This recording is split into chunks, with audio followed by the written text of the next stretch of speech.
Y aquí estamos en Vivir al Máximo, un programa que quiere ayudarte a construir un proyecto de vida apasionante. Ya saben que pueden buscar más información sobre nosotros en Instagram, en @huellas_deja, @huellas_deja o en huellasdeja.com. Hoy tenemos un invitado especial, tenemos a Luis con nosotros. ¿Cómo estás, Luis? Hola, muy bien. Gracias, Juan, por tenerme aquí. No, muchísimas gracias a ti, Luis, por aceptar. Hoy nos acompaña Juan Pablo Sánchez también, como siempre, pero esta vez detrás de las cámaras. Estamos muy contentos de compartir un episodio con Luis. Luis es un buen amigo que nos hemos cruzado por distintos debates y coincidencias en la vida.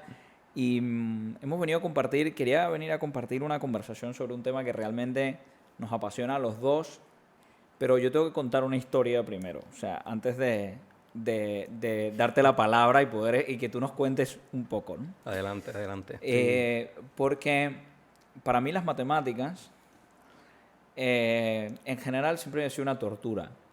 Y creo que me había enfrentado al dilema que mucha gente se enfrenta, que es que cuando estás estudiando todas las matemáticas en la escuela superior y lo que te toque estudiar de matemática en la universidad, siempre te estás preguntando, ¿para qué sirve esto?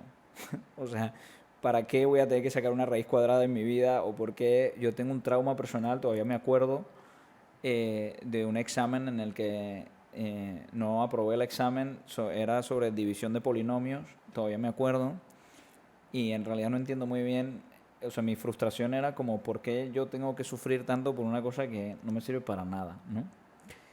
Y sin embargo, resulta ser que un día apareces tú, Luis, en una reunión social en la que estábamos y empezamos a hablar y discutir cosas y entonces tú me empiezas a contar que estás estudiando matemática y que para ti la matemática es de las cosas más increíbles de la vida, Lo es. que te transformó la vida al punto de, y los que nos están escuchando quizás no se van a creer lo que yo voy a decir ahora, pero es real, Luis lo puede confirmar, de que una misma clase la tomaste 3 veces a pesar de haberla aprobado porque esa clase de matemática te estaba aportando tanto a construir tu vida que tú seguiste tomando la misma clase con el mismo profesor 3 veces por todo lo que te estaba aportando. Entonces, claro, tú comprenderás que para mí, Luis, era difícil entender exactamente lo que yo estaba escuchando. Soy una persona que hasta ese momento la matemática era simplemente algo que había sido un instrumento de tortura y, eh, y no es que no me gustara estudiar, yo era una persona que me gusta estudiar, pero simplemente las matemáticas no le encontraba el sentido y de repente me consigo una persona que está repitiendo clases del curso de matemática porque le encuentra un gran sentido profundo a la vida. Y de eso es lo que vamos a hablar en estos episodios, porque les adelanto que tendremos 2 sesiones con Luis, hoy y la semana que viene. Así que hoy el próximo episodio. Y así que vamos a estar hablando de la matemática, de cómo el proceso de razonamiento matemático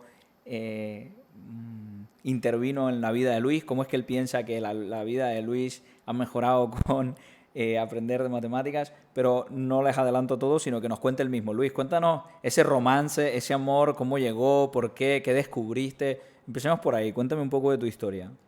Bueno, realmente muchas cosas que las personas aprenden, las aprenden de alguien bien motivado que les cuenta. Les cuenta ahí, mira, quiero hablarte sobre mi experiencia con este profesor o en la universidad. Y así mismo me pasó a mí. Yo empecé en la universidad estudiando contabilidad. Me estaba dando cuenta que yo iba a las clases de matemáticas, de administración de empresas, y la profesora decía unas cosas en la pizarra y yo le preguntaba siempre preguntas que no eran como que nada que ver de administración de empresas, sino que yo le hacía preguntas más bien como filosóficas sobre lo que ella estaba hablando. Por ejemplo, siempre me acuerdo que ella hablaba de la parábola Ajá, y decía, tú ves la parábola que tiene como que esa forma de U ajá. y siempre va a tener esa forma hasta infinito. Yo levantaba la mano y decía, ¿y por qué siempre va a tener esa forma? ¿Cómo tú sabes que eventualmente no va a ser otra forma diferente? Y la profesora se quedaba como que, bueno, porque los científicos lo descubrieron y se acabó, vamos a seguir la clase. Y todo el mundo me miraba bien extraño. Esas curiosidades a mí me llevaron a preguntarle mucho a mis amigos que yo veía que sabían matemáticas, explícame qué es esto, qué es lo que tú haces, qué es eso de matemáticas, qué es lo que tú sabes. Y así poco a poco conocí uno que me llevó a donde un profesor. Y ese profesor me enseñó. Me enseñó un montón de cosas y daba esa clase. Él cogía una clase de gente básico y lo llevaba desde básico hasta más avanzado. Y era la misma clase, pero él cambiaba los temas todos los semestres. Y a pesar de que tenía la misma codificación y el tema era más o menos parecido, siempre le daba como un toque diferente, Ah, o aplicaciones sea que cuando diferentes. yo estoy diciendo aquí que tú cogiste varias veces la misma clase, no era exactamente la misma clase. O sea, era como con el mismo profesor, más o menos el mismo nombre, pero el profesor planteaba temas diferentes. Bueno, bien, bien. Bueno, ya pienso que Luis está un poco menos loco de lo que... No, no, mentira. Perdón, pero iba a hacer esa precisión porque esta parte de la historia no la conocía. Ajá. Sí, pues él era la misma clase con los mismos objetivos de aprendizaje. Como que si tú veías los objetivos de la clase, eran los mismos. Sin embargo, las aplicaciones y los temas que se discutían variaban un poco. Como que eran, por ejemplo, diferentes problemas distintos a los del semestre anterior, completamente. Y todos esos problemas uno tenía que demostrarlo en vez de hacer un ejercicio como lo haría cualquier persona, un ejercicio de matemática de cálculo. Pues en vez de ser un ejercicio de cálculo de matemática, de encontrar la integral de algo, sería más bien un ejercicio de siéntate y explícame por qué esta ley matemática es así. Cómo el matemático llegó a razonarlo y produjo una explicación absoluta que demostraba que era 100% verdad y nunca iba a fallar esta ley matemática. Y eso fue lo que ese profesor a mí me ayudó a hacer, a descubrir cómo pensar para poder encontrar una verdad absoluta sobre cierto problema matemático. A ver, lo que me estás queriendo decir, si entiendo bien, es que lo que la matemática te fue ayudando a descubrir es un proceso para la búsqueda de una verdad. Eso es lo que me estás queriendo decir. Así mismo es.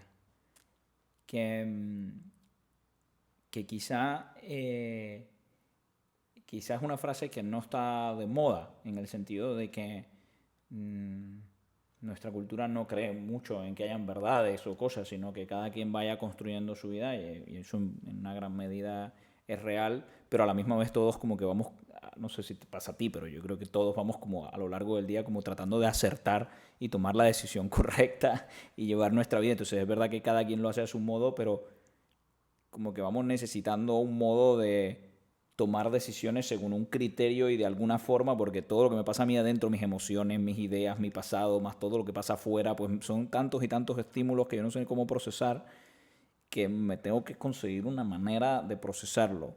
Entonces tú me estás diciendo, para tener claro, tú me estás diciendo que las matemáticas te ayudaron a encontrar algo así. Sí, las matemáticas me ayudaron a mí, ya que en las clases tenía que hacer esto constantemente, a abstraer lo más profundo de los problemas con los que yo me enfrentaba. Si yo me enfrentaba a un problema en una clase, yo tenía que tratar de abstraer y de alguna manera ser creativo en mi proceso de pensamiento usando la deducción y el razonamiento lógico, ser creativo y encontrar una solución buena y absoluta al problema. O sea, bien perfecto. Por ejemplo, un tema de matemática tiene este resultado y no varía. Es 100 el resultado y no varía. O esta postulado en matemática es verdad o es mentira. No va para más ningún otro sitio.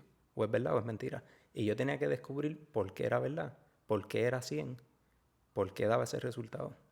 Y ese Pero era... tú me decías a mí que luego eso te ayudó en otras facetas de la vida. ¿Cómo tuviste ese brinco? O sea, ¿cómo tú pasas de que... Porque yo eso lo entiendo. O sea, yo me acuerdo cuando yo estudiaba matemática, una de las cosas más agradables del mundo era cuando tú ibas desarrollando el proceso y veías cómo todo cuadraba como perfectamente y las cosas se derivan unas de otras y el proceso es limpio y impecable y luego llegas a un resultado que cuadra y dices x igual a 3 y eso es como una liberación. Pero la vida es mucho más complejo que esos procesos matemáticos. O sea, ¿cómo tú, qué es lo que tú dices que la matemática, porque además tú para antes de preparándonos para esta entrevista me recomendaste ver un video de un matemático que dice que te ayuda a amar más la vida. O sea, ¿cómo das tú ese brinco? Sí, pues mira, hablando contigo me acuerdo de una vez que yo fui a donde mi profesor Y yo discutía con mi profesor de que mi resultado era verdad. Y mi profesor me decía, no, tu resultado está mal. Y yo le decía, no, es que yo tengo la razón. Y él logró, con un argumento lógico, demostrarme a mí que yo estaba equivocado. Y yo decía, ¿qué? Espérate. Para mí, lo que a mí me ayudó a mí a dar ese brinco fue entrar en un proceso de como introspección y darme cuenta, espérate, yo no necesariamente tengo la razón. Mi forma de pensar no necesariamente está correcta y yo tengo que aprender. Y tengo que soltar esta forma tan limitada de ver la vida y tratar de aprender nuevos modelos. Y el modelo de las matemáticas, que consiste en como que en dividir el problema en cosas, en tener claro lo que asumimos y lo que queremos explicar, ¿verdad? Eso es parte de lo que consiste el proceso de las matemáticas. Me ayudó a mí a darme cuenta, espérate, hay unas cosas que tú no sabes, tú tienes que desligar del problema, tienes que buscar ayuda y luego tienes que tratar de lo más posible de buscar la verdad objetiva, absoluta y con argumentos lógicos que demuestren eso, que te ayuden, que te lleven a que mira, sí, esto es verdad, hasta aquí estamos seguros que es verdad. De aquí para abajo tenemos que hablarlo, razonarlo, buscar otros mecanismos hasta llegar ahí. Fíjate que yo tuve un proceso parecido a lo que me estás contando, de descubrimiento de que la lógica, ese proceso de deducción, de ir al fondo de las cosas y tratar de abstraer lo más importante, o sea, llegar hasta el final de las realidades, no a través de la matemática, sino a través de la filosofía. Recuerdo estar en una clase, particularmente recuerdo la clase de filosofía del derecho, donde tuvimos que ir estudiando distintos pensadores, desde desde Roma hasta, en fin, distintos pensadores. Y habían unos en particular que tenían una estrategia como excesivamente o inmensamente lógica. Hacían una premisa y luego intentaban sacar conclusiones de esa premisa y a base de buscarle la lógica, o sea, la coherencia interna, es decir, la conexión que había entre la premisa y la conclusión, si no coincidía tenía que ser falso. Y recuerdo unos debates bien interesantes en el salón porque quizá te daban ganas de que fuera verdadero o quizá tú querías que fuera verdadero porque te gustaba más una determinada conclusión. Por ejemplo, hay una definición, en ese caso concreto, hay una definición que hablaba de que la ley reflejaba un orden. Y había gente que no le gustaba ese concepto, ¿no? De que la ley refleja un orden. Pero según este pensador, pues él hacía todo su análisis lógico y tenías que llegar a esa conclusión si partías de las premisas que él estaba partiendo. Entonces, lo que hacía resentir o sea, más que resentir, lo que hacía la conversación interesante era que habían compañeros y compañeras que querían partir de las premisas de ese pensador, pero llegar a conclusiones distintas, aunque no hubiera un proceso lógico en el medio. ¿Qué tú piensas de eso? O sea, porque a mí la lógica me encanta, me parece poderosísima, pero de repente nos encontramos en un mundo donde ese proceso que tú has encontrado en las matemáticas, de que hay una premisa y eso a través de un proceso riguroso te lleva a una conclusión, ¿por qué nos cuesta tanto valorar eso? O sea, y de repente somos capaces, bueno, de negar una realidad. Yo me acuerdo otro compañero en clase que le decía, profesor, usted tiene razón, pero yo no estoy de acuerdo. ¿Cómo es eso posible? O sea, ¿cómo es eso posible? O sea, si el profesor tiene razón porque la argumentación es coherente y las premisas y las conclusiones tienen una lógica interna, ¿cómo yo puedo estar en desacuerdo? O sea, a ver, si 2 más 2 es 4, yo puedo estar en desacuerdo que sea 4. Bueno, sí, puedes estar en desacuerdo. Ahora el problema es, y bien importante es, ¿qué tú te estás perdiendo en la vida por no acoger algo más allá de ti que sea racional y coherente. ¿Qué tú estás peleando en la vida? Y si yo me hubiese quedado peleando con ese profesor, diciéndole, no, yo estoy bien y tú estás mal, y yo no hubiese eventualmente dicho, espérate, no, yo estoy equivocado, déjame tratar de aprender a pensar como tú piensas, a mí me hubiese perdido un montón de cosas, un montón de experiencia y de habilidad en la vida. Las matemáticas te dan el superpoder de salirte de tu forma limitada de pensar y acoger un sistema lo más coherente y lógico posible y tratar después de aplicar eso en la vida real y a muchas cosas. Por ejemplo, desde que yo estudio matemáticas, yo soy mucho más capaz de detectar si alguien me está diciendo una mentira, si alguien, yo soy mucho más capaz de ver cómo voy a tomar decisiones en mi vida, decisiones prácticas, si mis creencias están todas de alguna forma ordenadas y coherentes. Si yo me di cuenta que yo creo cosas que son incoherentes, yo gracias a que estudié matemáticas puedo detectar esas incoherencias y corregirlo rápido. Y mi vida en muchos sentidos mejora. Porque cuando tú dices que lo puedes corregir, o sea, ¿qué hay en las matemáticas que hace que tú puedas hacer eso? O sea, porque según si te he entendido bien, lo que me estás queriendo decir es que el esfuerzo por llegar a conclusiones lógicas y ir al fondo de las cosas y entender por qué se llega a donde se llega, o sea, eso que tú acabas de decir como la parábola, ¿no? La parábola de la gráfica de la parábola, Sí, que es así decir, no mismo. solamente decir, bueno, la parábola siempre va a ser así porque sí, sino, o sea, si te entiendo bien, ese hábito que te cultivó las matemáticas es lo que tú aplicas a otros aspectos de la vida y que te llevan a tomar mejores decisiones, ¿correcto? Completamente. Ese esfuerzo de yo decir, espérate, yo quiero entender lo más profundo de este problema, asegurarme de que no me conformo con explicaciones llanas, sino que trato de hacer explicaciones profundas, lo más profundas que se pueda. Hay veces que no se puede, pero en general trato de lo más profundo que se pueda.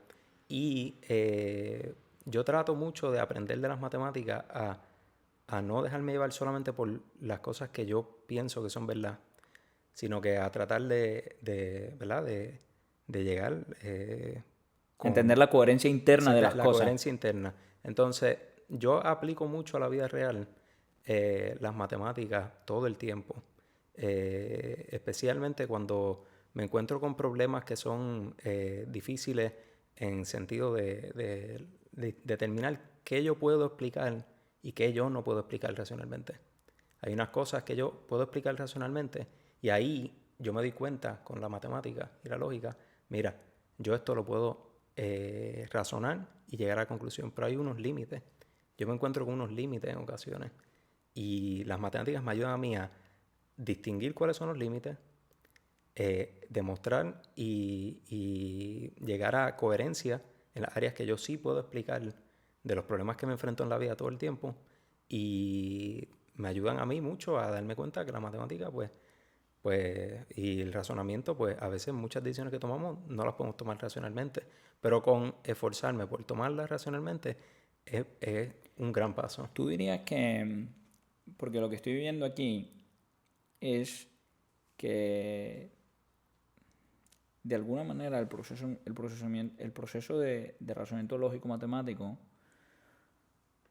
lo que hace es que despega el estudio de la realidad de la subjetividad de la persona. ¿A qué me refiero? Que yo me acerco a la realidad para conocerla en sí misma y no a través del lente de mis creencias, de mis perspectivas, de mis, no sé, heridas emocionales, porque 2 más 2 es 4, me guste o no, me parezca bonito o no, no sé, me sienta bien con ese resultado o no, mis amigos estén de acuerdo o no, o sea, entiendo que eso es lo que tú me estás queriendo decir, o sea, que hay una sensación de certeza o de seguridad que te da el razonamiento lógico porque de alguna manera purifica, si lo queremos decir así, purifica el conocimiento de la realidad de todos los agentes